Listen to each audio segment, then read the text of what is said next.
Close your eyes for just 3 seconds, Queen. Feel that familiar ache. The one that hits when someone you poured your soul into looks at you like you're replaceable. The one that whispers, you gave everything, and it still wasn't enough. Now open them, because right now, in a moonlit clearing surrounded by hundreds of wolves, Ruth is living that exact nightmare.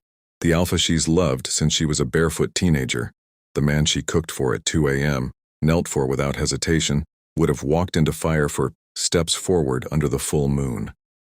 Drums stop. Breaths hold. And in front of the entire pack he speaks the words that rip her open. The sacred bond snaps like brittle glass in her chest. Her wolf curls into a ball and whimpers so loudly she tastes blood. Laughter ripples through the crowd, sharp, cruel, real. Every whispered, she was never Luna material feels like claws dragging down her spine. Chapter 1, The Devotion That Was Never Enough. The fire in Alpha Michelson's private chambers burned low and hungry, casting long shadows that danced across the furs like secret lovers. Ruth lay beneath him, her body still trembling from the way he had taken her only moments ago, slow at first, then fierce, his hands pinning her wrists, above her head, while his mouth claimed every inch of skin she offered. She had arched into him like a prayer, whispering, I'm yours, always yours, against his sweat-slicked shoulder as the bond between them hummed with heat. He growled her name like it belonged to him alone, and she believed it. Every moan, every scratch of her nails down his back, every time she knelt afterward to clean. The evidence of their passion from his skin, she gave it willingly, because that was love to her. Absolute, quiet, fierce. For 6 months she had lived inside that truth. She woke before dawn to brew the bitter herb tea he liked after battles. She let him bury his face in the curve of her neck. When nightmares of rival packs clawed at his mind, she cooked venison roasted with wild thyme at midnight, because he craved it after long hunts. And when he commanded her to strip and wait on her knees, by the window while the moon watched, she did it without hesitation, heart racing with the knowledge that she was the one he chose to break and remake night after night. Her wolf had purred inside her chest every single time, convinced this was forever. Michelson smiled that crooked, dangerous smile as he rolled off her now, pulling her against his chest. His fingers traced lazy circles along the swell of her breast, still sensitive from his teeth. You're different, Ruth, he murmured against her hair, voice rough with satisfaction. The others were just entertainment. But you'd walk into fire for me. She tilted her face up, eyes shining in the firelight. I would. I will, always. He chuckled, low and pleased, then kissed her forehead with surprising tenderness. Tomorrow night at the full moon ceremony, I'm going to mark you in front of the entire pack. You'll be my Luna, Ruth, forever. Her heart detonated into 1,000 glittering stars. She had waited her whole life for those words. Since she was a barefoot girl of 16, watching him train shirtless in the courtyard, sweat carving rivers down the hard plains of his body. She had loved him in silence then, and now he was promising her the sacred bond, the bite that would weave their wolves together for eternity. She pressed her face into his chest, tears of pure joy slipping free. I'll make you proud, she whispered. I'll be everything you need. He held her tighter, but she didn't see the fleeting shadow cross his eyes. The same shadow that had ended every fucked mate before her. She only felt the warmth of his arms and the promise of forever. The next day passed in a haze of nervous joy. Ruth moved through the pack house like a woman walking on moonlight. She bathed in rosewater and lavender until her skin glowed. She braided moonflowers into her long dark hair, each twist of her fingers a silent vow. Her white ceremonial gown clung to every curve, low at the back, daring at the neckline just the way he liked. She practiced the acceptance words in front of the mirror, until they sounded like music. I accept you, Alpha Michelson, as my mate and my king. Her wolf danced inside her, tail high, eyes bright. This was it, the moment every she-wolf dreamed of. Night fell like a silver curtain. Torches blazed along the ancient pine circle, their flames snapping in the breeze.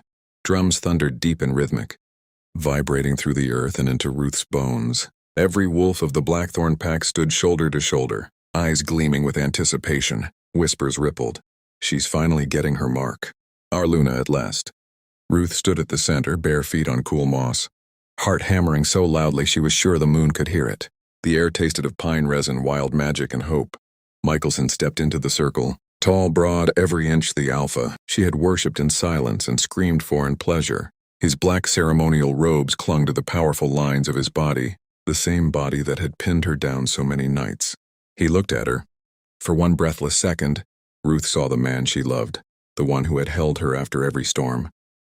Then his mouth curved, not in love but in something colder, something final. The drums stopped dead. I, Alpha Michelson of the Blackthorn Pack. His voice rang out clear and merciless. Reject you, Ruth, as my mate. The words sliced through her like silver blades forged in ice. The bond, the fragile, beautiful thread she had poured her entire soul into snapped with an audible crack inside her chest. Pain exploded outward, white-hot and endless. It ripped through her veins, stole the air from her lungs, buckled her knees. Her wolf, that loyal, devoted creature who had only ever wanted to please him, let out a single broken whimper and curled into a trembling ball of agony. So deep Ruth felt it in her marrow. Someone in the crowd actually laughed, a sharp, ugly sound that carved straight into her ribs. She couldn't breathe, couldn't scream. The rejection burned worse than any wound she had ever taken in battle for him. It was the death of every midnight promise, every whispered, I'm yours, every time she had knelt and offered her body and heart without reservation. Inside she shattered, piece by jagged piece. The girl who had given everything, believed in forever and was now told she was disposable, but she did not fall, not in front of them. Ruth lifted her chin, eyes glassy with unshed tears that refused to spill, and walked out of that sacred circle with her spine straight as a blade. Every whisper of she wasn't enough followed her like claws raking her back. Her bare feet carried her past the staring wolves, past the dying torches, into the shadowed path that led away from everything she had known. Inside she was bleeding out. The pain pulsed with every heartbeat. He used me. He never loved me. I was just another name on his list. She reached the edge of the pines, the forest swallowing her in cool darkness. Her hands trembled as she braced against a tree, finally letting one tear fall. Just one. The rest she locked behind iron will. Then the wind changed. It wasn't the ordinary night breeze. This was warm, electric, carrying the scent of ancient cedar, lightning, and something far older than her pack. The ground beneath her feet trembled, not an earthquake, but footsteps. Heavy, deliberate. Power that made the moon itself seemed to pause in the sky. Ruth turned slowly, heart still raw and open. At the edge of the tree line stood a man, no, a force. Towering, shoulders carved from midnight itself. A black cloak snapped around him like raven wings in the sudden gust. His eyes, molten gold, ancient, burning, locked onto hers, with an intensity that stole the remaining breath from her lungs. The entire forest seemed to lean toward him. The air itself bowed. He was no ordinary alpha. This was the Lycan King, and he was looking at her, the rejected, barefoot, shattered girl, as if she were the only thing in existence worth seeing. The night held its breath. Ruth's wolf stirred, weak but curious, lifting her head for the first time since the rejection. Who was he, and why did the broken pieces inside her chest suddenly feel seen? Chapter 2. The Lycan King stepped forward from the tree line, each footfall sending another ripple through the earth that traveled straight up, Ruth's legs and into the hollow, where her wolf had curled up to die. Moonlight carved his silhouette like a blade. Shoulders broad enough to block out the stars, black cloak rippling as though the night itself obeyed him. Those molten gold eyes never left her face. Not once. Ruth's breath caught, sharp and painful. The rejection still throbbed like an open wound in her chest, raw and bleeding. Yet something ancient stirred beneath it, something that recognized him, the way a locked door suddenly remembers its key. Her bare feet rooted to the moss. She should run. She should scream. Instead she stood frozen, the white gown Michelson had once praised, now hanging like a shroud against her skin. He stopped an arm's length away, close enough that she caught the scent of cedar smoke, storm rain and centuries of power. His voice, when it came, was low velvet wrapped around thunder. I am Cassian, he said simply, as if names were unimportant compared to the way he was looking at her. King of all Lycans, and you, Ruth, are the one I have crossed realms to find. Her wolf lifted her head inside her ribs, just a fraction, a weak twitch of ears, a faint whine that was half fear, half desperate hope. The bond Michelson had snapped still ached like shattered glass, but this new presence poured liquid starlight into the cracks, warm, insistent, healing. Before she could speak, Cassian did the unthinkable. He dropped to one knee, right there in the dirt, in front of the rejected girl whose own alpha had laughed while he tore her apart. The most feared ruler in their world lowered his head until his dark hair brushed the ground at her feet. The cloak pooled around him like spilled midnight. Ruth's hands flew to her mouth. A sound, half sob, Half-laugh escaped her throat. Tears she had refused to shed in the circle spilled now. Hot and silent, tracing paths down her cheeks. The pain of rejection was still there. Vicious and alive, but it no longer owned her. Not completely. Because someone infinite saw her. Not the obedient girl who cooked at midnight or knelt on command. Her, the real Ruth. "Rise," she whispered, voice cracking. She hadn't meant to speak. The words simply left her. He didn't. Instead, he lifted only his gaze. Those golden eyes locking with hers again, and the intensity in them stole the air from her lungs. Slowly, deliberately, he rose, but only to his full height. So he could open his cloak and draw, her inside it with one gentle sweep of his arm. The fabric enveloped her like a living thing, warm. Scented with him, heavy with protection, Ruth's body pressed against the hard wall of his chest before she could think. His free hand settled at the small of her back, large palms splaying wide. Fingers tracing the delicate line of her spine through the thin silk of her gown. Not possessive like Michelson's grip had been, reverent, as though he were memorizing. Every vertebra like a sacred text. A shiver raced through her that had nothing to do with cold. Cassian leaned down, lips brushing the shell of her ear. Breath hot against her skin. "I bind myself to you with the old words," he murmured, voice vibrating through her bones. "Blood of my blood, moon of my moon. Where you ache, I will heal. Where you were broken, I will remake. You are mine to cherish, Ruth, not to use, never to discard." Each syllable sank into her unmarked skin like sparks of magic. Heat bloomed low in her belly, slow and liquid, spreading upward until her knees threatened to buckle for an entirely different reason. Her wolf surged forward now, no longer whimpering, roaring. The sound echoed inside her skull, triumphant and wild. The rejection scar in her soul flared once, viciously, then began to knit itself closed under the pressure of his palm and those ancient vows. Pleasure chased the last threads of pain, sharp and sweet, leaving her gasping softly against his throat. She felt cherished, truly, for the first time in her life. His fingers traced another slow line up her spine, thumb pressing lightly at the nape of her neck, and Ruth arched without meaning to, a tiny, involuntary moan slipping free. The sound startled her, raw, needy, nothing like the obedient whispers she had once offered Michelson. Cassian growled low in response, the vibration rumbling through his chest into hers, but he did not push. He simply held her closer, letting the heat build between them like a promise waiting to be kept. "You are safe now," he whispered against her hair. "Let the old pain burn away. I have waited lifetimes to kneel for you. I will wait lifetimes more to earn the rest." Ruth's fingers curled into the front of his tunic, clinging. The sadness was still there, sharp, aching memories of midnight meals and whispered prayers. But happiness threaded through it now, bright and unexpected. She smiled against his chest, small and trembling. The first real smile since the drums had stopped. Then the forest exploded. "Ruth!" Michelson's roar shattered the moment. He charged from the shadows of the circle, face twisted with fury and something uglier, panic. His warriors followed, eyes wide, still reeling from the king's arrival. Michelson's hands were already shifting, claws lengthening, Wolf surging forward in a desperate bid to reclaim what he had thrown away minutes ago. Cassian's arm tightened around Ruth, shielding her completely inside the cloak.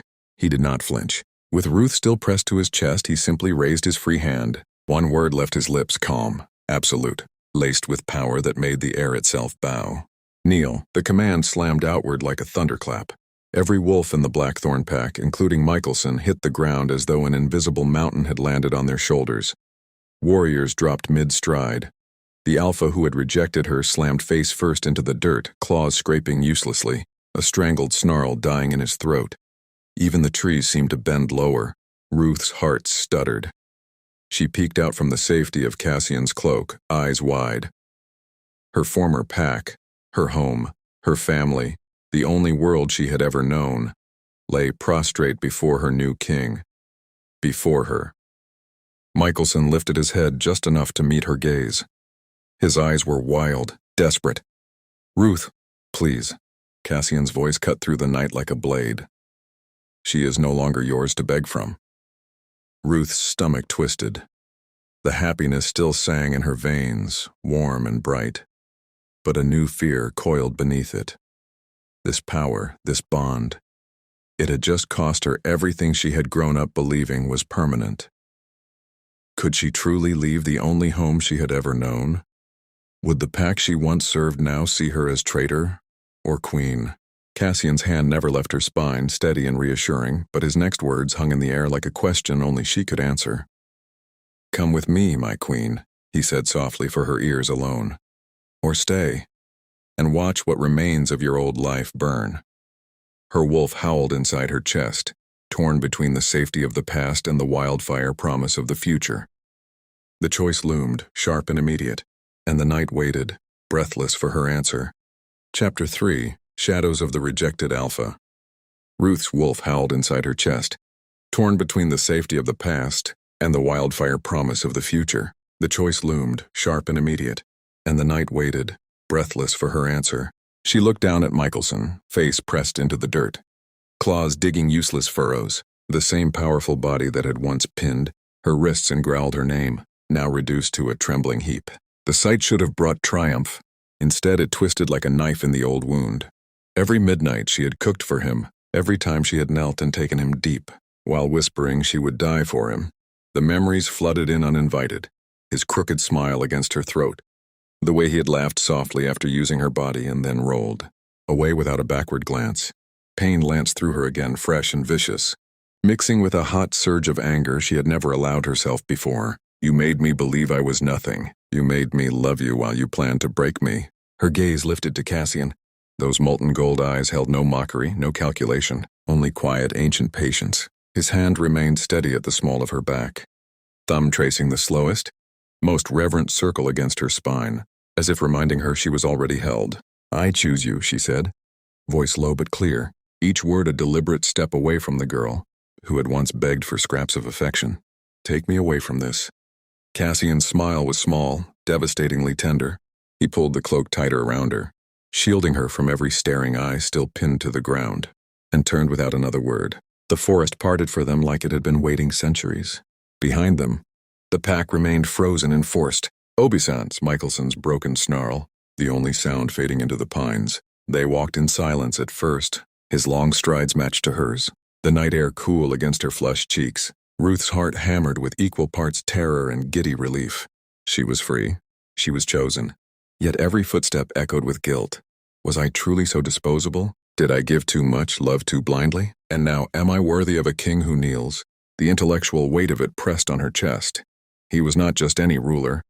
He carried the blood of the first Lycans, the one whose word bound every pack on the continent. She was a rejected she-wolf from a minor blackthorn lineage. The mismatch felt almost blasphemous, yet his arm around her made it feel inevitable. They reached a hidden glade ringed by ancient silver birches, moonlight pooling like liquid mercury on the moss. Cassian stopped, turning her gently to face him. The cloak fell open, but he did not release her.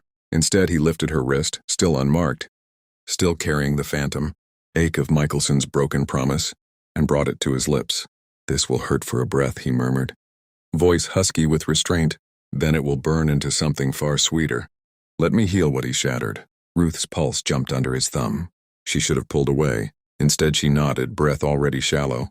His mouth brushed the delicate skin of her inner wrist, soft at first, reverent. Then his lips parted. The heat of his tongue traced the vein there, slow and deliberate, sending sparks racing straight to her core. Her wolf surged forward, whining with need. When his teeth sank in, sharp, controlled, perfect, the pain was immediate. White-hot and exquisite. Ruth gasped, back arching hard against him as magic flooded the bite like molten gold. It chased the rejection scar deep inside her soul, sealing every torn thread with liquid fire. Pleasure followed instantly, crashing over the pain in waves so intense her knees buckled. Cassian caught her instantly, one arm banding around her waist, the other holding her wrist to his mouth as he drank. Not blood, not dominance, healing. Each pull of his lips sent another pulse of ecstasy spiraling through her, low in her belly, tightening her nipples against the silk of her gown, drawing a broken moan from her throat that echoed through the glade. Her free hand fisted in his cloak, pulling him closer, hips pressing instinctively against the hard ridge of his body. She felt him tremble with the effort of holding back, his growl vibrating against her skin like a lover's promise. The memories flashed again. Michelson's rough hands, his casual commands, the way he had taken without ever truly seeing her. Anger burned brighter now, but so did something new, a fierce intellectual clarity. I was never weak for loving him. I was simply loving the wrong man. The thought bloomed like dawn inside her mind, steadying her even as pleasure threatened to drown her. Cassian finally released her wrist, licking the mark closed with one slow, possessive stroke of his tongue. The new bite glowed faintly silver, pulsing in time with her heartbeat and his. He rested his forehead against hers, breathing ragged, eyes half-lidded with barely leashed hunger. "You are more than worthy, Ruth," he whispered, voice raw. "You are the reason I still breathe after 1,000 years. But the full mating, the knot, the complete bond, it must wait until the next full moon. Ancient law. The power in your blood is too great. We cannot risk it breaking you before you are ready." She smiled then, small, shaky, but real, pressing her palm to his chest where his heart thundered. The sadness of the past still lingered like smoke, but happiness curled warm and bright around it. For the first time she felt powerful in her own skin, chosen, cherished, not used. Cassian cupped her face, thumb brushing away the last tear. "Rest now. Tomorrow I take you to the Lykan Court, your new home." But miles away, in the shadowed ruins beyond Blackthorn borders, Michelson rose from the dirt the moment the king's command lifted. His face was no longer pale with shock. It was twisted with cold calculation. Blood still trickled from where he had bitten his own tongue in rage. He slipped into the night alone, meeting 3 cloaked figures from the rival Stormfang pack at the river bend. Torches hissed low. "She's mine by right," he snarled, voice low and venomous. "The king stole what I rejected. We take her back. Force the second claim before the next moon. Poison the court's wells if we must. I will have my Luna, or watch the Lycan King bleed for her." The rival alphas smiled in the dark, blades glinting. Unseen by Ruth and Cassian, the trap was already closing. And the full moon, still weeks away, suddenly felt far too close. Chapter 4, The Queen's First Command. The full moon, still weeks away, suddenly felt far too close. Ruth felt the shift in the air the moment the words left Cassian's lips.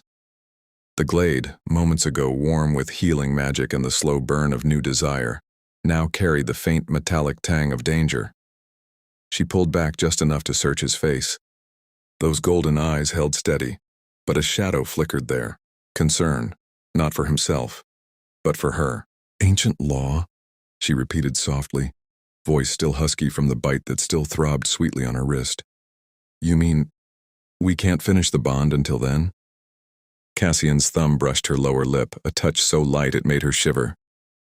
"Your bloodline is older than most, remember. The moment we complete the mating, knot, mark, soul merge, your power will awaken fully. Without preparation, it could tear you apart from the inside.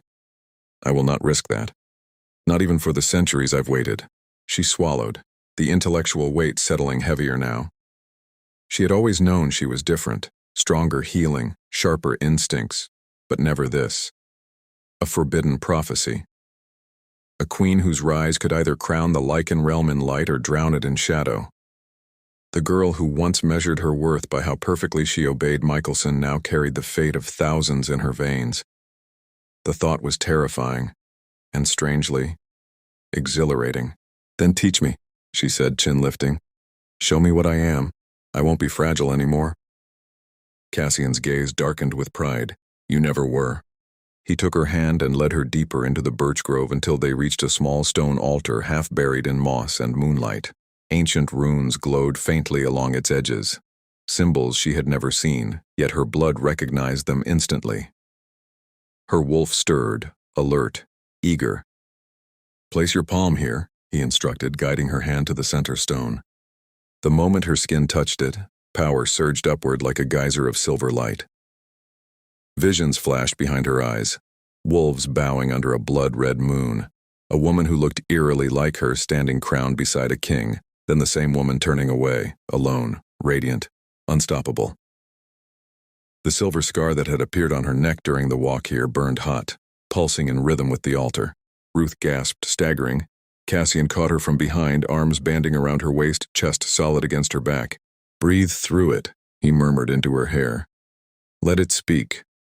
The visions faded, leaving clarity in their wake. She understood now, not just felt, but knew. Her blood was the key to the first Luna's legacy. Balance or destruction. The choice would be hers alone. When she turned in his arms, her eyes glowed faintly silver for the first time. "I'm not just your mate," she whispered. "I'm something more." "You always were," he answered, voice rough with emotion. "Michelson never saw it. I always have." The mention of her former alpha sent a fresh stab of bittersweet memory through her, his desperate pleas still echoing in her mind, the way he had crawled in the dirt. She had refused him then, but the wound lingered like a bruise that hadn't quite faded. Before she could sink into it, distant howls pierced the night, Blackthorn sentinels searching. Cassian tensed. "We cannot stay. They will come for you. Michelson most of all." Ruth straightened. "Then let them come." They moved swiftly through the forest, Cassian's cloak once again shielding her as they reached the edge of a wide river gorge. A sleek black carriage waited, drawn by 4 midnight stallions whose eyes glowed the same gold as their masters. 2 royal guards in silver armor bowed low as Cassian helped her inside. The interior was lined in deep crimson velvet, lit by low lanterns that cast warm, intimate shadows. Ruth sank onto the cushioned bench, suddenly aware of how exhausted her body felt despite the magic thrumming in her veins. Cassian settled beside her, pulling her against his side without hesitation. "Rest," he said softly. "The journey to the Lykan Court is long. I will watch over you." But rest did not come easily. As the carriage rolled forward, memories assaulted her again. Michelson's hands on her hips, his low growl of "good girl" after she had pleased him.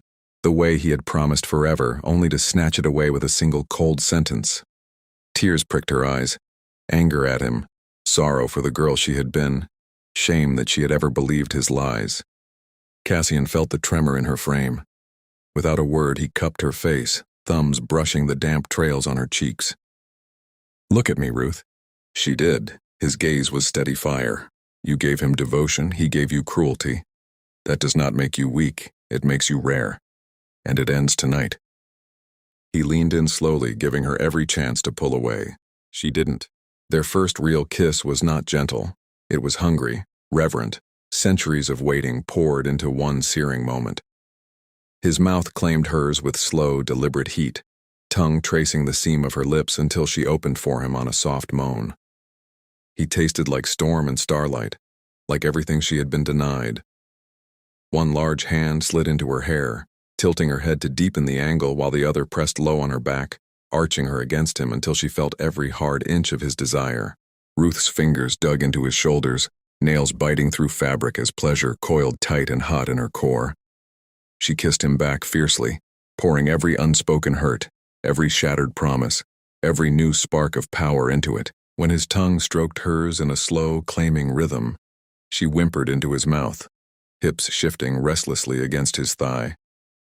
He broke the kiss only when she was breathless, forehead resting against hers. "I will never take what you do not give freely," he rasped.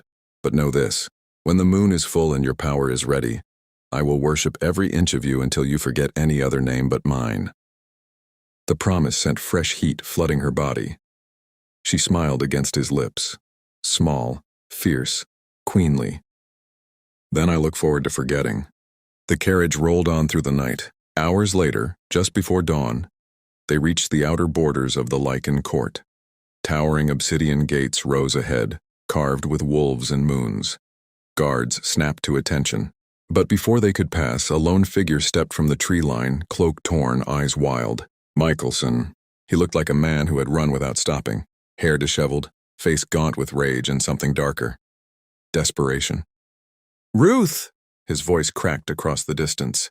"You can't do this. You belong to me. I was wrong. I know that now. Come back, please." Cassian's arm tightened around her, a low growl building in his chest. Ruth stared at the man who had once held her entire world. The sadness rose again, quiet, aching, but it no longer owned her. She stepped out of the carriage, Cassian at her side like a shadow made of midnight. Michelson fell to his knees, hands outstretched. "I beg you," he whispered, "I love you." Ruth tilted her head, silver scar on her neck catching the first light of dawn. "No," she said calmly, voice carrying the weight of new authority. "You loved the idea of owning me. I love the man who kneels because he chooses to see me." She turned to the guards. "Open the gates." They obeyed instantly. As she and Cassian passed through, Michelson's broken sob echoed behind them. But something colder flickered in his eyes as the gates began to close. Something that whispered of poison, of plots, of revenge yet to come. Inside the court, Ruth felt the first true stirrings of her crown.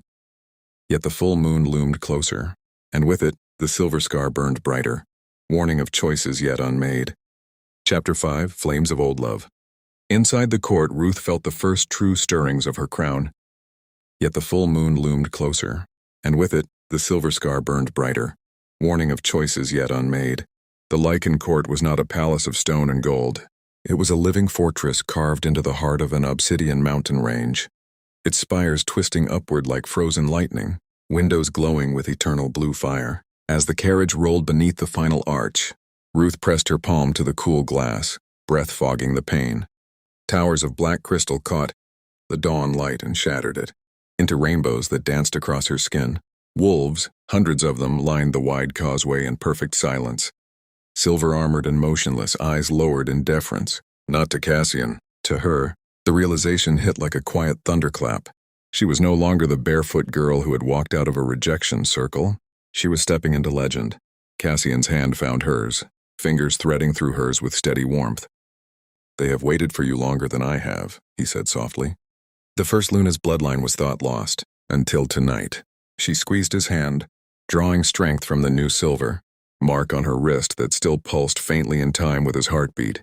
But beneath the awe, sorrow lingered like smoke in her lungs. Michelson's broken sob still echoed in her ears, raw, desperate. The sound of a man who had finally realized what he had destroyed. She hated that it still hurt, hated that part of her, the stupid, loyal part, still ached for the boy. She had watched train in the courtyard years ago. They were escorted to private chambers high in the eastern spire. The room was vast, walls of polished onyx veined with silver. A massive bed draped in midnight furs and moon-white silk dominating the center. A balcony overlooked the endless forest sea below, the horizon bleeding rose and gold. Cassian closed the heavy doors behind them. The moment the latch clicked, the mask of regal calm slipped. He turned to her, eyes shadowed. "You're grieving him," he said, not accusing, simply stating fact. Ruth's throat tightened. She walked to the balcony railing, gripping the cool stone until her knuckles whitened. "I shouldn't, he used me. He laughed while he broke me in front of everyone I knew. But I loved him with everything I had. And loving like that doesn't just vanish, because someone proves they never deserved it." Cassian came up behind her, not touching, giving her space to breathe. "Grief is not disloyalty to me. It is proof you are capable of depth most wolves never reach. Cry for the girl who believed his lies, then let her go." Tears came then, silent, hot, unstoppable. She didn't sob. She simply let them fall, watching them sparkle against the stone like fallen stars. Cassian waited until the last one dried, then gently turned her to face him. "Come inside," he murmured. "Let me hold what remains." He led her to the bed, sat against the headboard, and pulled her into his lap without demand. She curled against his chest, legs tucked beneath her, face buried in the crook of his neck. His scent, cedar, storm, ancient power, wrapped around her like armor. One large hand stroked slow circles down her back, the other cradled the nape of her neck, thumb brushing the silver scar that still tingled. Minutes passed, or hours. Time blurred in the quiet. Then softly, she spoke against his skin.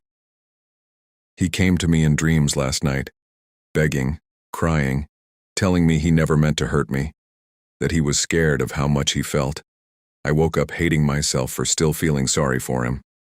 Cassian's fingers tightened fractionally. "He is not worth your pity, but your heart is allowed to mourn what it thought was real." She lifted her head, eyes red-rimmed but steady. "I don't want to mourn anymore. I want to feel something else." His gaze darkened, gold flaring bright. "Then let me give it to you." He kissed her forehead first, gentle, reverent, then her tear-damp cheeks, then the corner of her mouth. Each press of his lips was deliberate, slow, a promise rather than possession. When she parted her lips on a shaky exhale, he took the invitation with aching care. The kiss deepened gradually. His tongue traced hers in lazy, savoring strokes that made heat bloom low and liquid in her belly. One hand slid into her hair, tilting her head to the perfect angle while the other slipped beneath the hem of her gown. palm gliding up the bare skin of her thigh. Warm, unhurried, worshipful. Ruth arched into the touch, a soft whimper escaping when his fingers brushed the sensitive crease where thigh met hip. He broke the kiss only to trail his mouth down her throat, pausing at the silver scar. "This mark," he whispered against it, lips brushing fire, "is mine to protect, not to claim until you say yes." She threaded her fingers through his dark hair, tugging lightly. "Then make me forget him. Just for tonight." Cassian growled low, approval, hunger, restraint all at once. He shifted her in his lap until she straddled him, gown riding high on her thighs. His hand settled on her hips, thumbs stroking slow arcs that sent sparks racing up her spine. Then he guided her down until she felt the thick, hard length of him pressing insistently against her core through thin layers of fabric. Ruth gasped, rocking instinctively. Pleasure coiled tight and bright. He let her move, slow, exploratory, watching her face with reverent intensity. "Tell me what you need," he rasped. She leaned forward, lips brushing his ear. "Your mouth. On me, please." He flipped her in one smooth motion, laying her back against the furs. The gown was pushed up and out of the way with careful hands. He kissed a burning path down her stomach, pausing to nip the soft skin just above her navel, drawing a sharp moan. When he reached the apex of her thighs, he paused, breath hot against her slick folds. "Look at me, Ruth." She did. His eyes burned gold, pupils blown wide with want. "You are beautiful," he said, voice rough, "and you are mine to worship." Then his mouth descended. The first slow lick unraveled her. Tongue flat and broad, he dragged it from entrance to clit in one languid stroke, tasting her like she was sacred wine. Ruth's back bowed off the bed, fingers twisting in the furs. He growled against her, the vibration sending shockwaves through her core. He circled her clit with precise teasing flicks, then sucked gently, rhythmically, while two fingers slid inside her, curling just right. Pleasure built fast and merciless.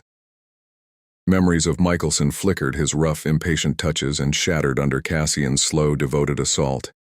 Every stroke of his tongue erased one lie. Every curl of his fingers rewrote one wound. She came with a broken cry, sharp, shuddering, tears slipping free again. Not from grief this time, but from overwhelming release. Cassian didn't stop until the aftershocks faded, lapping gently, drawing out every last tremor. When he finally crawled back up her body, he gathered her close, kissing the salt from her cheeks. "No more tears for him," he whispered. "Only for joy from now on." Ruth smiled against his throat, small, exhausted, radiant. But as dawn bled through the balcony curtains, a servant knocked urgently. "My king, urgent missive from the border scouts." Cassian tensed. Ruth felt the shift in his body before he even moved. He rose, read the sealed parchment, and his face darkened. "Michelson," he said, voice low and lethal. "He has poisoned the eastern wells, the court's water supply.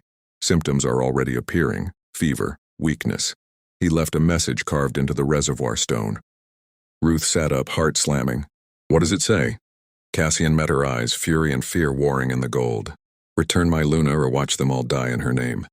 The silver scar on her neck flared hot, warning, prophecy, judgment. And somewhere in the shadows beyond the court, Michelson smiled, because the trap had just snapped shut. Chapter 6, the Lykan Court.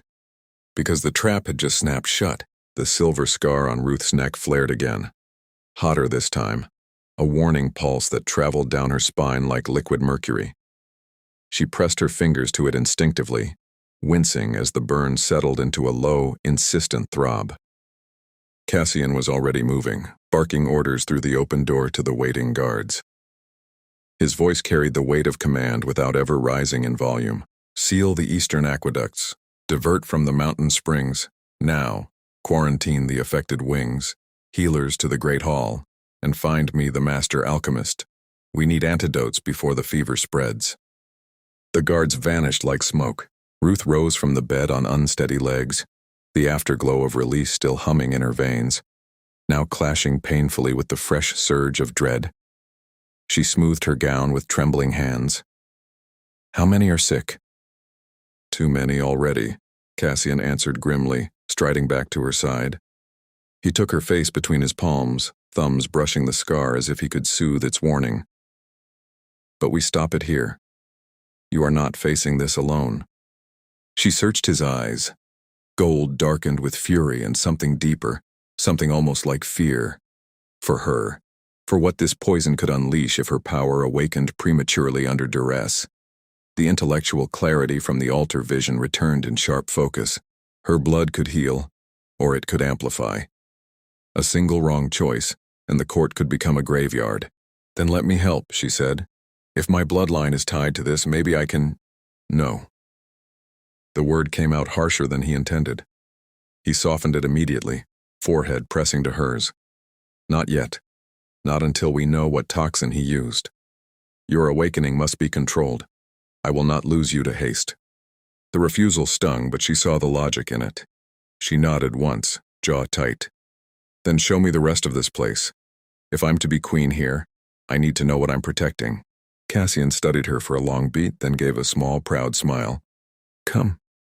He led her through winding corridors of black marble veined with silver moonlight. Wolves they passed dropped to one knee without hesitation, some with awe in their eyes, others with quiet tears. Whispers followed like wind through leaves. The first Luna returns. The prophecy walks. They emerged onto a vast balcony overlooking the central courtyard. Below, a sprawling garden bloomed impossibly under eternal night. Flowers that glowed with their own inner light, vines heavy with starlit fruit, a fountain at the center carved from a single massive moonstone that shimmered like captured liquid. In the distance, training fields stretched toward the horizon, where packs drilled in perfect formation. Beyond that, the obsidian peaks rose like silent sentinels. Ruth gripped the railing, breath catching. This is overwhelming. Cassian stepped behind her, arms bracketing hers on the stone. His chest warmed her back. It was built for someone like you, not for me. I have ruled it alone for centuries because the throne felt empty without its true heart. She turned in the circle of his arms, looking up at him. You never told me you had a mate before. His expression shuddered for a fraction of a second, old grief flashing like lightning, then smoothed. I did. Long ago. She was fierce, brilliant. She died in the last great war between the packs, protecting pups that were not even hers. I buried her beneath the moonstone fountain. Every full moon since, I have knelt there and asked the stars why they took her and left me. Ruth's heart squeezed. She reached up, cupping his face. I'm sorry. Do not be. He turned his head to press a kiss to her palm. Her loss carved the space for you. I waited because I knew, deep in my bones, that the universe would not leave me hollow forever. The confession hung between them, raw and beautiful. Ruth rose on her toes and kissed him, slow, deep, tasting salt and starlight on his tongue. When they parted, she rested her forehead against his chest. Then let's protect what we have, she whispered. Together. They descended to the great hall. Chaos reigned in controlled bursts. Healers moved between cots where afflicted wolves lay sweating and shivering, skin mottled with dark veins. The air smelled of fever, crushed herbs, and fear. Cassian strode straight to the master healer, a silver-haired woman with eyes like chipped ice. Report. Wolf's Bane derivative, the healer said without preamble. Slow-acting. Lethal in 3 days without antidote. We've slowed it with silver root infusions, but we need the source neutralized, or we lose half the eastern wing by moonrise tomorrow. Cassian's jaw clenched. And the reservoir stone message? Carved with his claw. He was inside the walls. Someone let him through, or he knows hidden ways we do not. Ruth stepped forward. Every eye in the hall turned to her. She felt the weight of their stares, hope, doubt, reverence, and lifted her chin. I want to see the sick, she said quietly. Cassian hesitated, then nodded. She moved among the cots, kneeling beside a young warrior whose breath rattled wetly in his chest. His hand found hers weakly. My queen, he rasped. The title hit her like a physical blow. She squeezed his fingers. You will not die here. Without thinking, She pressed her scarred wrist to his forehead. A faint silver glow bloomed where skin met skin. The dark veins on his neck retreated slightly. His breathing eased a fraction. Gasps rippled through the hall. Cassian was at her side in an instant, pulling her hand away gently but firmly. "Ruth?" "I felt it," she said, eyes wide. "My blood," it answered. "I can help them." "Not like this," he growled low. "You'll drain yourself before the full moon. You are not a sacrifice." She met his gaze unflinching. "I'm not asking permission. I'm asking you to trust that I know my own strength now." For a heartbeat, tension crackled between them. King and queen, protector and protected, ancient law versus emerging power. Then Cassian exhaled, shoulders dropping. "Then we do it together, small doses, controlled, and you stop the moment I say." She nodded. They worked side by side for hours, her touch easing fevers, his power steadying the flow so she did not overextend. Each time silver light left her wrist, she felt a piece of herself pour out, and a piece of something greater flow back in. Strength, clarity, the prophecy waking. By the time the moon climbed high, the hall was quieter. Lives had been bought. Time, not cure, but time enough. Cassian drew her into an alcove away from prying eyes.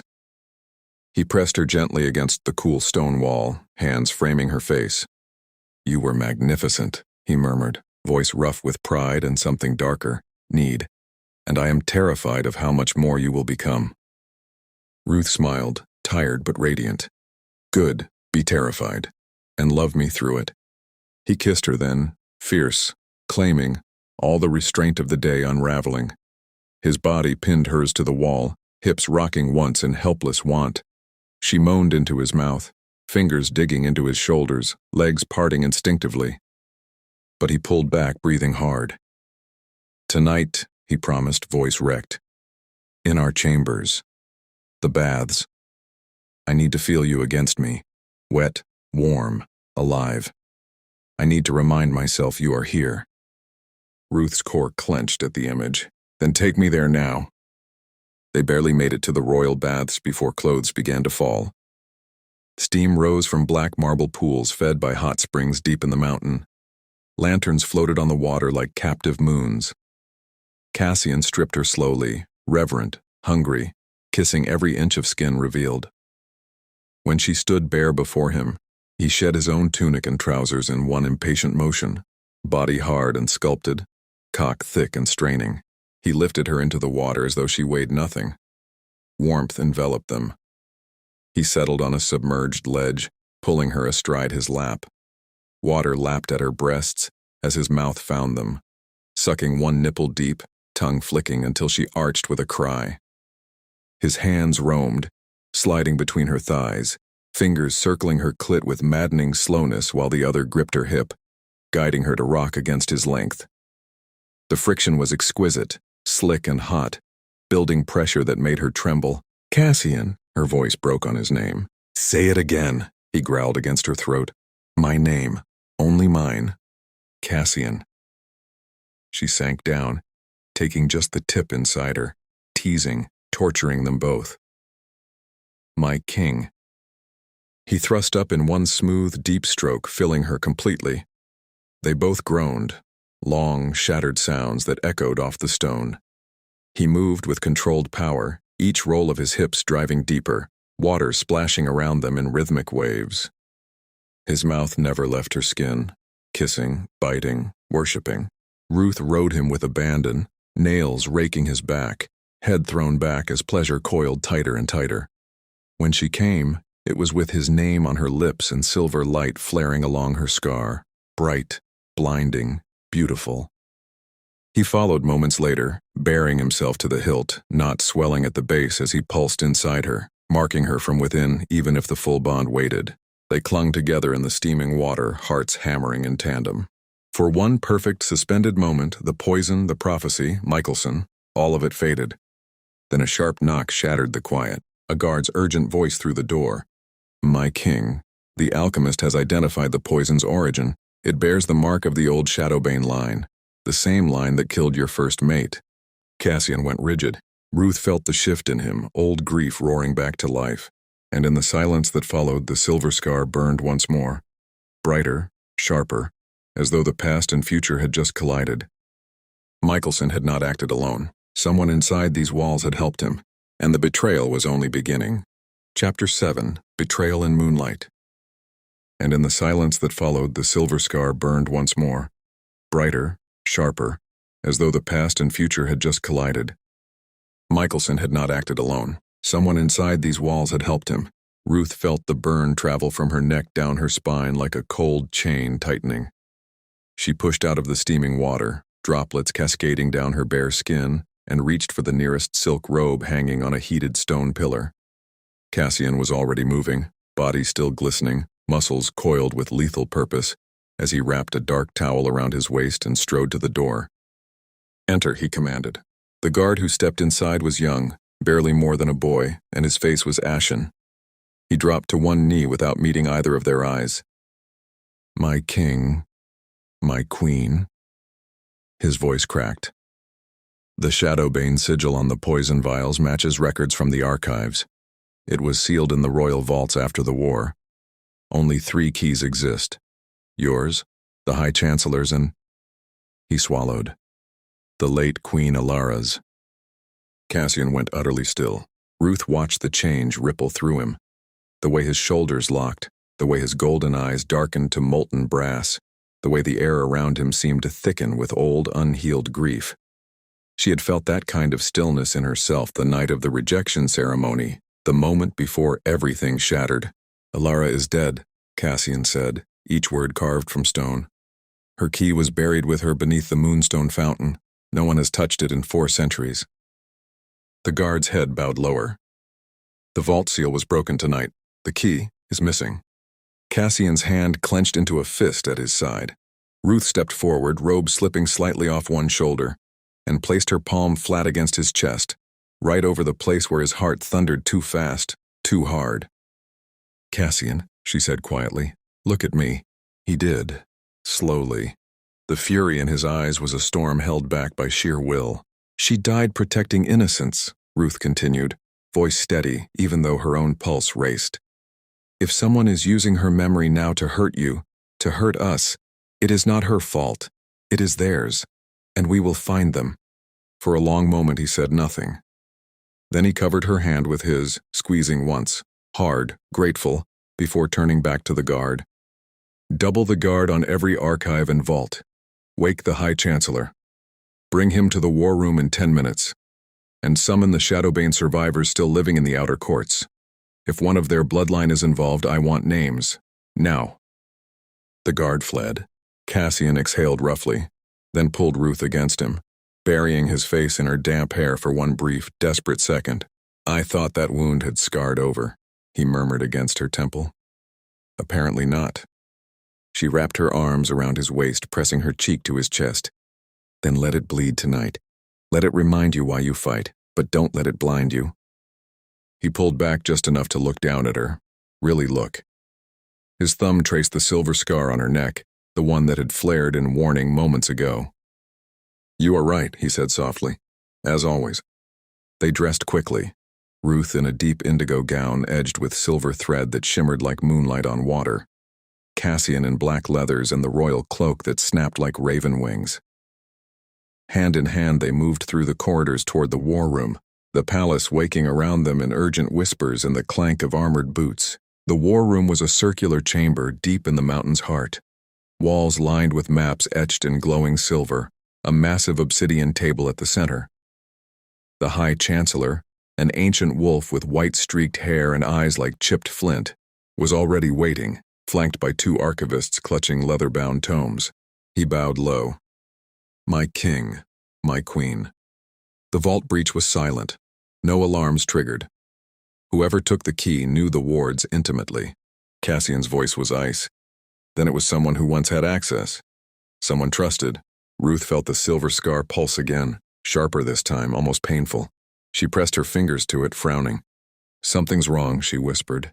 Before anyone could respond, the heavy doors burst open. Michelson stood framed in the entrance, cloak torn, face gaunt, eyes wild with a feverish gleam. 2 royal guards lay unconscious at his feet. He had slipped through the palace like a ghost. He looked straight at Ruth, I didn't come to fight, he rasped. I came to warn you. Cassian stepped in front of her instantly, a low growl rumbling from his chest. You poisoned my court. You will not speak another word until you are in chains. Michelson ignored him, his gaze stayed locked on Ruth. The poison isn't just wolfsbane, he said, voice cracking. It's laced with something older, something that feeds on prophecy blood. If your power awakens under its influence, it won't heal the court. It will amplify the toxin. Every wolf you try to save will burn from the inside out, and you'll be the one holding the flame. Ruth's blood ran cold. How do you know this? She demanded. Michelson took one staggering step forward. Because I didn't create the poison. I was given it. By someone who wants the prophecy to fail. Someone who wants you broken before you can rise. Cassian's claws lengthened. Name them. Michelson's eyes flicked to the High Chancellor, then back to Ruth. The same wolf who helped me breach the vaults tonight, he said quietly. The one who kept Alara's key hidden all these years. The one who never forgave Cassian for surviving when she didn't. The High Chancellor's face went blank. Then he moved, faster than any wolf his age should have been able. A dagger flashed in his hand, aimed straight for Ruth's heart. Cassian roared, lunging, but the Chancellor was already too close. Ruth reacted on instinct. She threw up her scarred wrist, the silver light flared blindingly, and the dagger stopped mid-air, trembling as though caught in invisible chains. The Chancellor's eyes widened in shock. Then the silver scar on her neck ignited, pure, searing light exploding outward. The Chancellor screamed, dropping to his knees as dark veins crawled up his arms, the same veins that had marked the poisoned wolves. Michelson stared, stunned. Cassian reached Ruth in the next heartbeat, pulling her behind him as the light faded. The High Chancellor collapsed, gasping, the dagger clattering to the stone. Guards poured in, restraining him. Ruth's knees buckled. Cassian caught her, lowering them both to the floor. She looked up at Michelson, still standing in the doorway, expression unreadable. Why? She asked, voice raw. Why warn me now? Michelson's throat worked. Because I finally saw what I threw away. And because, if the prophecy fails, there won't be a world left for me to crawl back to you in. He dropped to one knee, not in submission to Cassian, but to her. I'm not asking forgiveness, he said quietly. I'm asking you to live. Then he rose and backed toward the door, eyes never leaving hers. Find the rest of the Shadowbane traitors, he told Cassian. They're already inside the walls, and they're waiting for the full moon to finish what they started. He turned and vanished into the corridor before anyone could stop him. Silence fell. Ruth leaned against Cassian's chest, breathing hard. The silver scar cooled slowly, but the warning lingered. The full moon was closer now, and the betrayal had roots deeper than any of them had imagined. In the quiet that followed, Cassian pressed his lips to her temple. Tonight, he whispered fiercely, I keep you safe. Tomorrow, we burn the rot out of this court together. Ruth closed her eyes, feeling the weight of prophecy, grief, and love all pressing in at once, and somewhere in the shadowed halls, the remaining traitors smiled in the dark. Because the trap was not yet fully sprung, it was only tightening. Chapter 8. The Queen's Wrath. Because the trap was not yet fully sprung, it was only tightening. The war room fell into a stunned hush after Michelson's disappearance. Guards dragged the High Chancellor away in silver chains that clinked like funeral bells. His screams had faded to ragged gasps, the dark veins now crawling across his throat like living ink. Ruth remained on the floor in Cassian's arms, her breathing shallow, the silver scar on her neck cooling to a dull, warning warmth. She looked up at the empty doorway where Michelson had stood, kneeling, warning, vanishing. The man who once made her feel small had just risked everything to make her feel seen. The irony tasted like ash and starlight. Cassian helped her to her feet, his touch careful, almost reverent. You stopped the blade with nothing but your light, he said, voice low and thick with awe. You are awakening faster than the old laws allow. Ruth pressed her palm to the scar again. It no longer burned, it hummed. A quiet, steady song inside her blood. Then we stop pretending I'm fragile, she answered. We find the rest of them. Tonight. He searched her face for a long moment, then nodded once, sharp, decisive. Together. They moved like a storm through the palace corridors. Cassian summoned the elite shadow guard, silent wolves clad in midnight leather, and issued orders in clipped, lethal tones. Every hidden passage, every forgotten tunnel, every servant's quarter was to be searched. No one was above suspicion. Ruth walked at his side, no longer trailing behind. Heads turned as they passed. Whispers followed. The Queen's wrath. The prophecy walks. She felt the shift in every gaze, fear mixed with fierce loyalty. For the first time, she understood what it meant to carry power that others feared and revered in equal measure. They reached the lower vaults just before midnight. The air down here was colder, heavier, scented with damp stone and old blood. Torches hissed in iron sconces. Cassian led her to a sealed iron door etched with runes that glowed faintly red. The Shadowbane Vault. He placed his palm against the seal. Nothing happened. Ruth stepped forward without asking. She pressed her scarred wrist to the same spot. The runes flared silver, bright, blinding, then softened to a gentle pulse. The door groaned open on ancient hinges. Inside, 3 figures waited in the shadows. 2 males and 1 female, all wearing the faint, unmistakable scent of Michelson's poison on their skin. They did not attack. They simply stood, eyes gleaming with cold certainty. The female stepped forward first, tall, silver-haired, features sharp as broken glass. "We knew you would come," she said. "The Chancellor was only the messenger. We are the message." Cassian's claws lengthened. "You dare stand in my vaults and speak of messages?" The female smiled thinly. "We stand here because your precious prophecy is a lie. The first Luna did not bring balance. She brought domination, and we will not let history repeat itself through her." Ruth felt the silver scar ignite again, this time not in warning but in fury. The light poured from her neck, her wrist, her very pores bathing the vault in cold radiance. "You poisoned my court," she said, voice steady and low.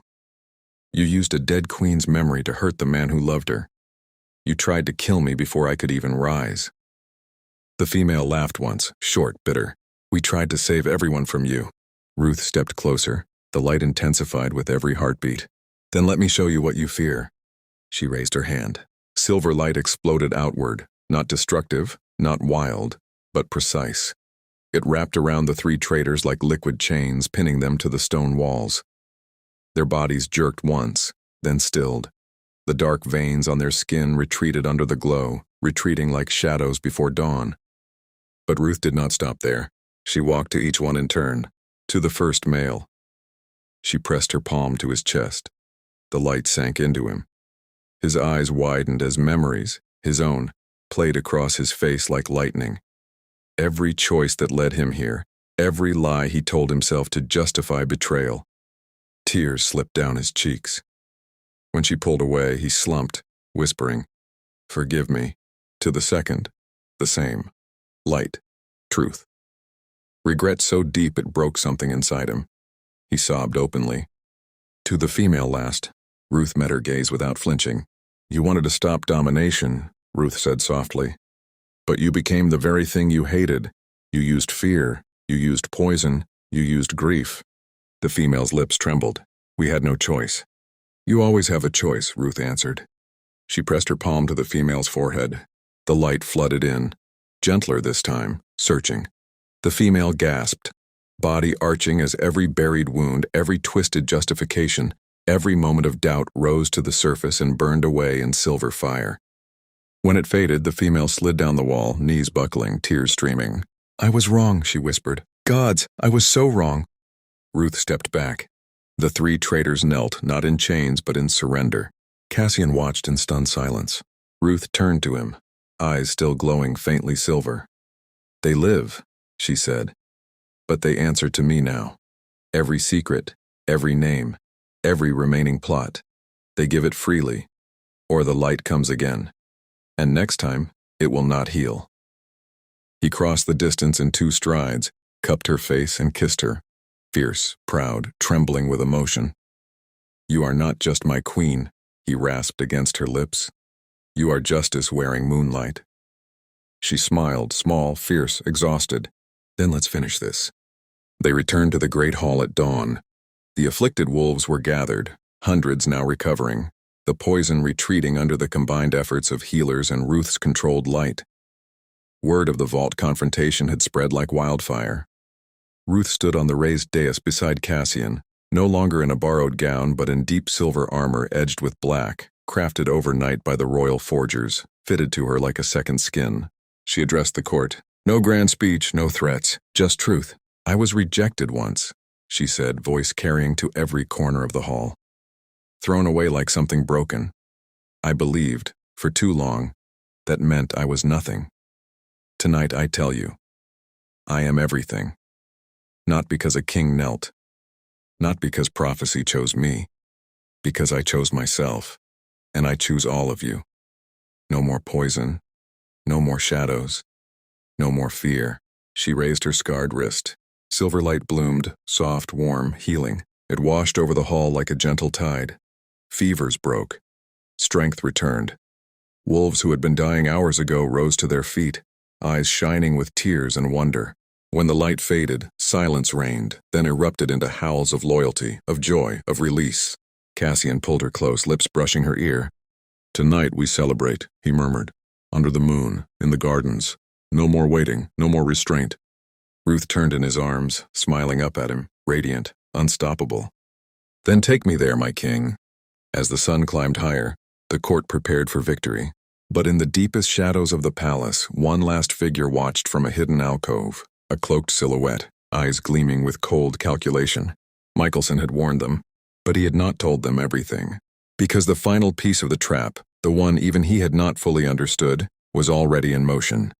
And when the full moon rose tomorrow night, it would demand a sacrifice no one had foreseen.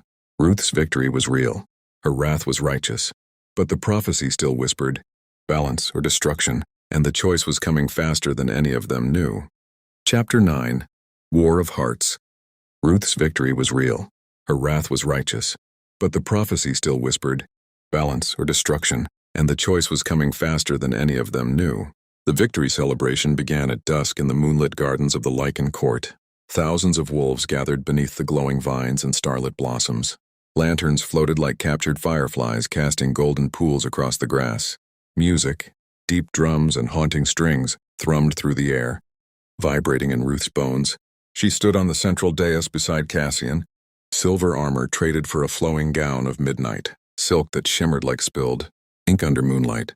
The fabric clung to her curves, slit high on one thigh, the neckline plunging, low enough to reveal the silver scar that now glowed faintly with every heartbeat. The court howled in unison when she raised her scarred wrist. The sound rolled over her like a tide. Pride, relief, fierce devotion. She smiled, small, queenly, still a little dazed by how quickly everything had changed. Cassian's hand rested possessively at the small of her back, thumb tracing slow, intimate circles that sent heat curling low in her belly. He leaned down, lips brushing her ear. Tonight is yours, he murmured, voice rough with promise. Every wolf here bows because they choose to. Because they see what I have always seen. She turned her face into his, stealing a quick, heated kiss that drew fresh howls from the crowd. When they parted, her cheeks were flushed, eyes bright. Then let them see us, she whispered back.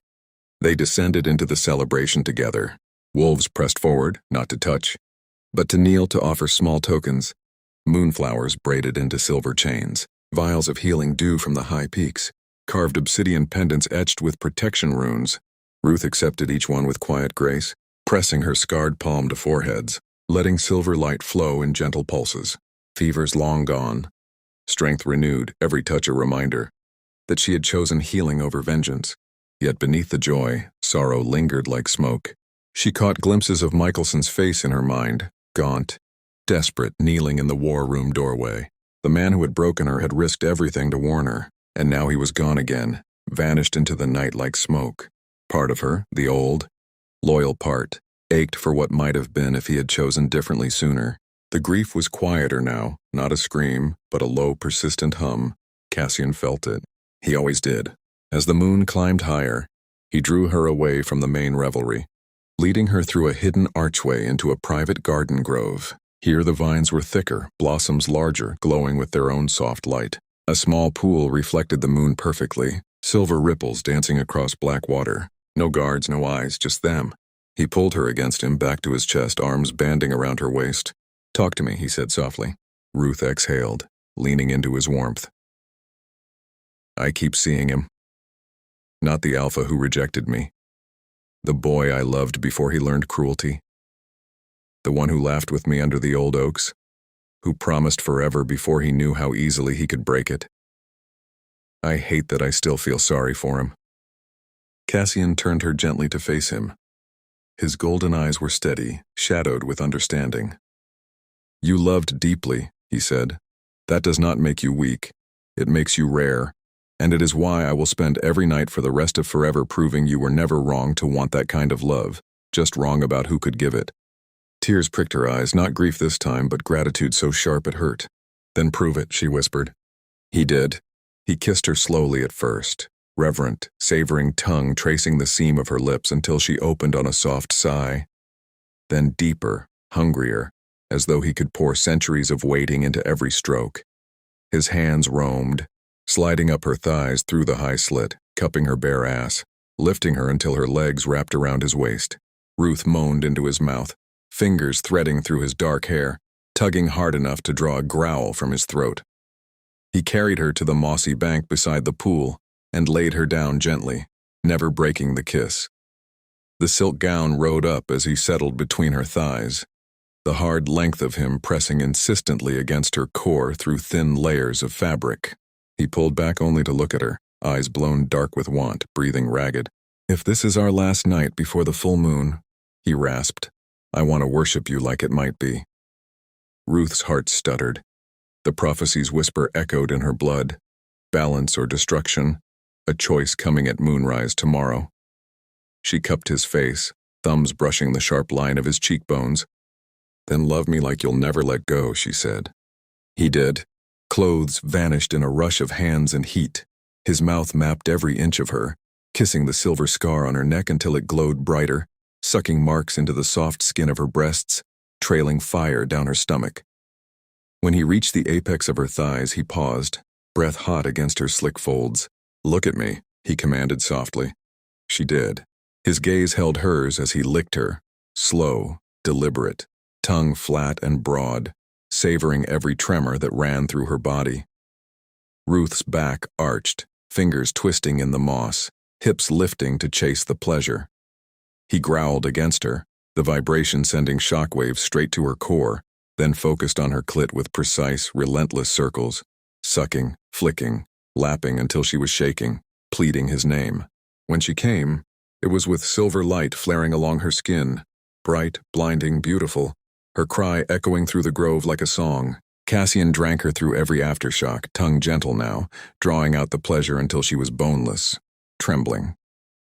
He crawled back up her body, kissing tears from her cheeks, tears of release, of love, of the quiet fear that tomorrow might demand everything. I love you, he whispered against her lips.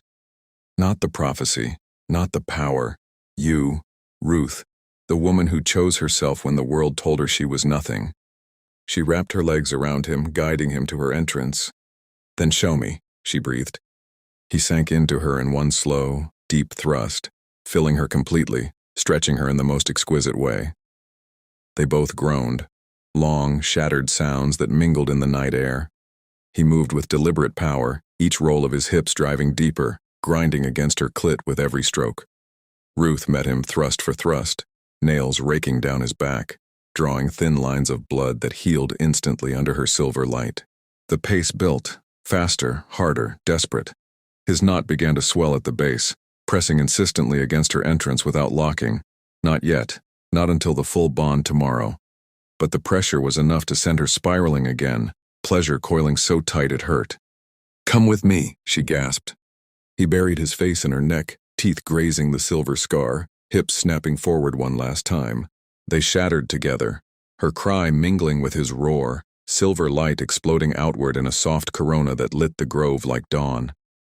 His release flooded her, hot and endless, not pulsing as he held himself deep, marking her from the inside even if the eternal bond waited. They clung to each other in the aftermath, hearts hammering in tandem, breaths mingling. For one suspended heartbeat, the world felt safe, whole, loved. Then the silver scar flared again, sharp, urgent, almost painful. Ruth gasped, sitting up. Visions flooded her mind, fast, brutal, relentless. Michelson standing in a shadowed clearing, surrounded by cloaked figures, a blade dripping black ichor, a moon turning blood red, and at the center, her own body, silver light pouring from every wound, fading as the light consumed itself. She jerked back to the present, eyes wide, tears streaming. Cassian cupped her face, panic flashing in his gold gaze. "What did you see?" Ruth's voice trembled. "Tomorrow night, the full moon, someone is going to try to kill me, not to stop the prophecy." She swallowed hard. "To force it. To make me destroy everything, starting with you." Cassian's arms tightened around her like iron. "Then they will have to go through me first." But in the distance, beyond the garden walls, a lone wolf howled, a sound of warning, of grief, of finality. Michelson's voice carried on the wind, and the full moon was rising. The war of hearts had only just begun, and the sacrifice it demanded might be everything. Chapter 10, The Universe's Choice. The war of hearts had only just begun, and the sacrifice it demanded might be everything. The full moon rose blood red over the Lykan Court. It hung low and swollen, casting the gardens in a crimson glow that turned silver vines to rust and moonlit blossoms to dying embers. The celebration had ended hours ago. Wolves sent to their quarters, guards tripled at every gate, healers standing ready with antidotes that might never be enough. The air tasted of iron and prophecy. Ruth stood alone on the highest balcony of the eastern spire, silver gown traded for simple black leathers that hugged her like armor. The scar on her neck pulsed in time with the moon's heartbeat, urgent, insistent, final. Visions from the night before replayed behind her eyes, her own body bleeding silver light, Cassian falling, the court crumbling into ash. She gripped the obsidian railing until her knuckles whitened. She had chosen herself once, she had chosen healing, she had chosen love. Now the prophecy demanded she choose again. Footsteps, soft, deliberate, approached from behind. "Cassian." He stopped a respectful distance away, cloak snapping gently in the night wind. His golden eyes were shadowed but steady. "You saw it," he said quietly, not a question. Ruth nodded without turning. "If I complete the bond tonight, if we knot and mark under this moon, the power in my blood will awaken fully. But the visions show it consuming everything, including you." He stepped closer, close enough that she felt the heat of him at her back. "Then we don't complete it." She laughed once, bitter, broken. "You think the prophecy will allow that?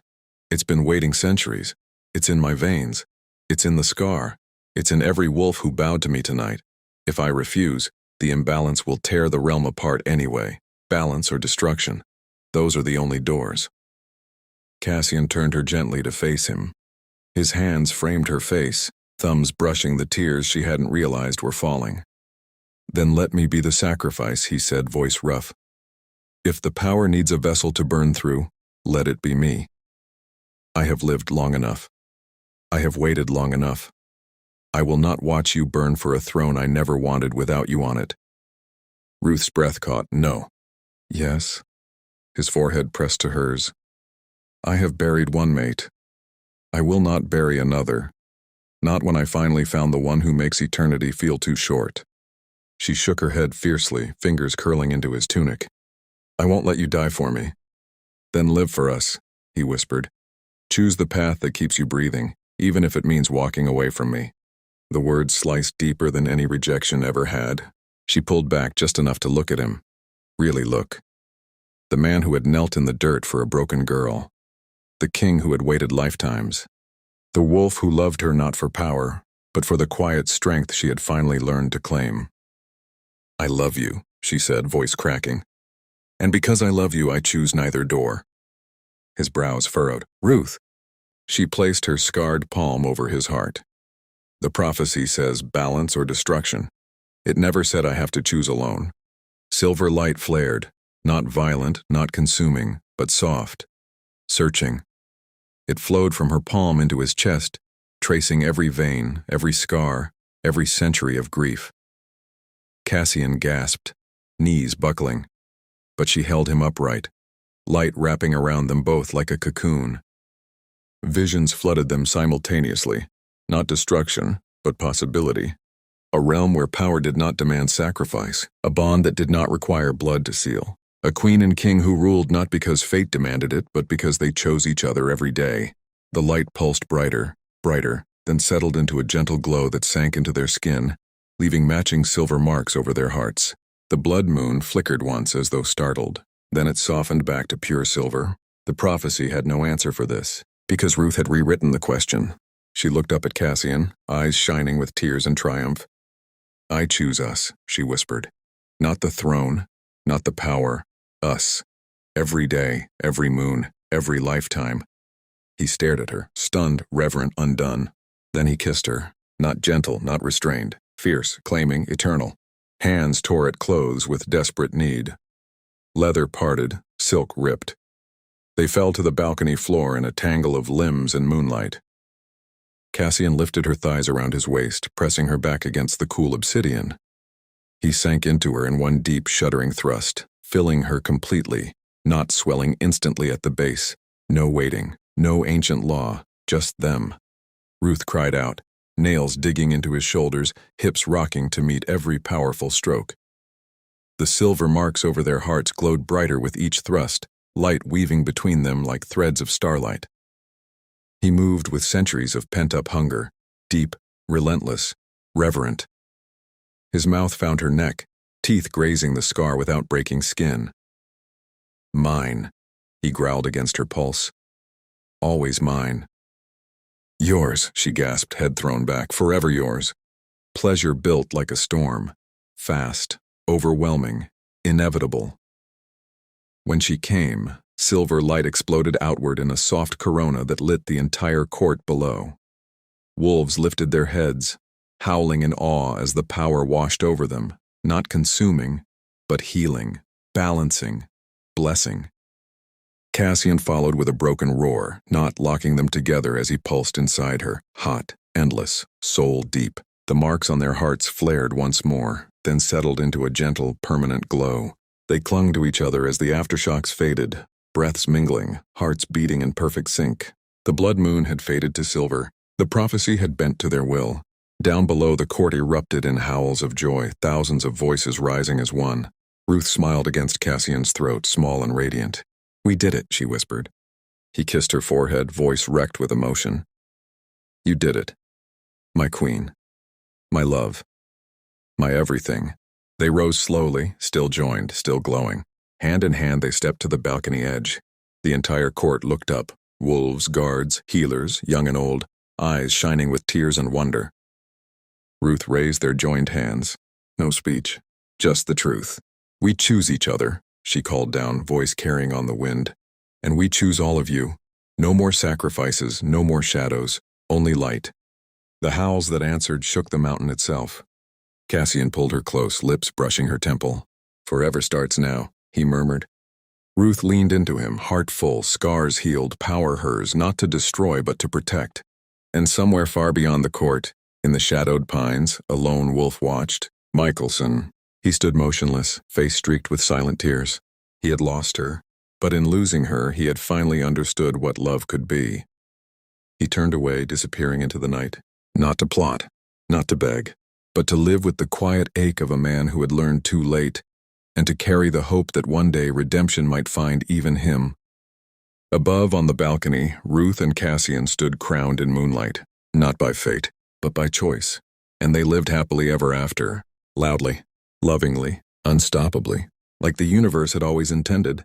Darling, if Ruth's story just set your heart on fire, if you felt that ache when she was rejected, that rush when the Lycan King dropped to his knees, that electric thrill when she finally chose herself and rewrote fate, then close your eyes for a second and ask yourself, when is your Lycan King moment coming? When does the universe finally get on its knees for you? This story isn't just fiction. It's a reminder that the girl they laughed at, the one who loved too hard and got burned, can still become the queen every king bows to. So tell me, beautiful, right here, right now, what part of Ruth's journey hit you deepest in the chest? Was it the rejection that made you cry? The first time Cassian whispered, "My queen"? The moment she said no to Michelson and walked into her power? Or the final choice that proved love doesn't always demand sacrifice? Drop it below, be raw, be real. Tag a friend who needs to feel this tonight. Share this story if it reminded you that you were never the one who needed choosing. You were always the choice the stars made. And if you're still trembling from that last scene, comment "I choose me" And I'll personally reply with a secret spicy line Cassian whispered to Ruth after the moon faded. Your turn, Queen. The night is yours. Claim it.